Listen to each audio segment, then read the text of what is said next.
어젯밤 10시 28분 긴급 대국민 특별담화에 나선 윤석열 대통령이 비상계엄을 선포했습니다.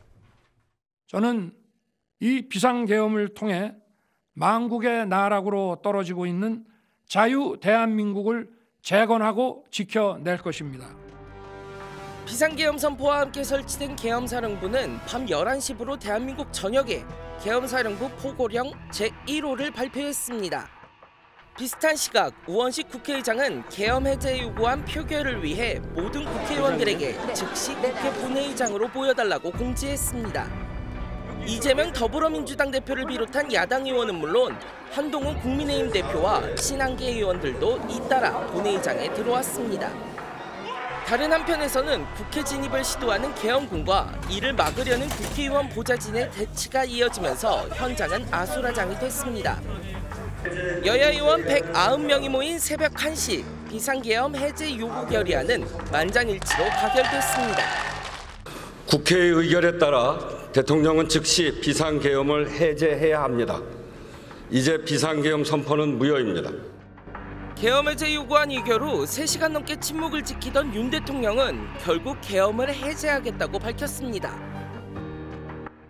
국회의 계엄 해제 요구가 있어 계엄 사무에 투입된 군을 철수시켰습니다. 30분 뒤 국무총리실에서 계엄 해제안의 국무회의 의결을 알리면서 숨가빴던 서울의 밤은 6시간 만에 마무리됐습니다. 지난밤 국회에 진입한 계엄군입니다. 검은색 또는 얼룩무늬 전투복을 입었고 돌격소총과 방탄조끼로 중무장했습니다. 이들이 타고 온 헬기는 특수작전항공단 소속 블랙호크 헬기였습니다.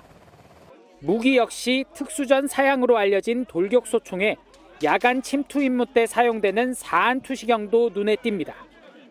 계엄군이 최정예 특수부대인 707 특임단과 1공수 여단으로 추정되는 대목입니다.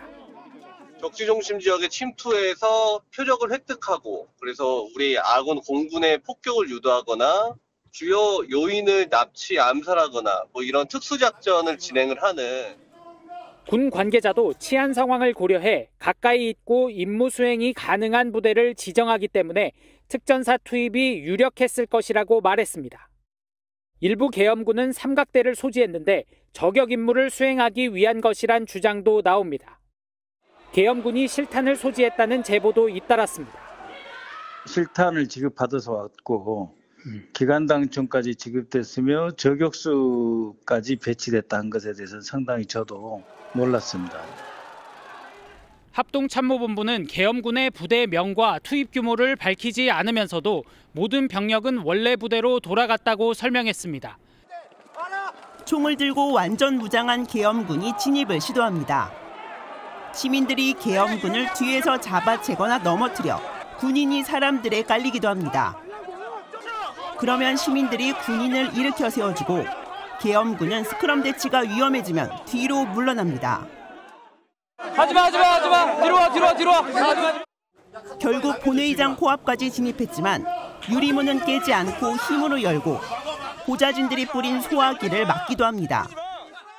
이번 계엄에서 본회의 해산을 맡은 707 특임단과 요인 체포를 맡은 수방사 요인 체포조들의 국회 진입 당시 모습입니다.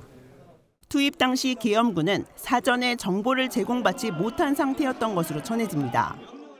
준비가 잘 안 된 상태에서 몇몇의 비밀리에 움직인 걸로 보이고요. 예. 왜냐하면 수방사 투입되는 병력도 우왕좌왕한 상태였고요.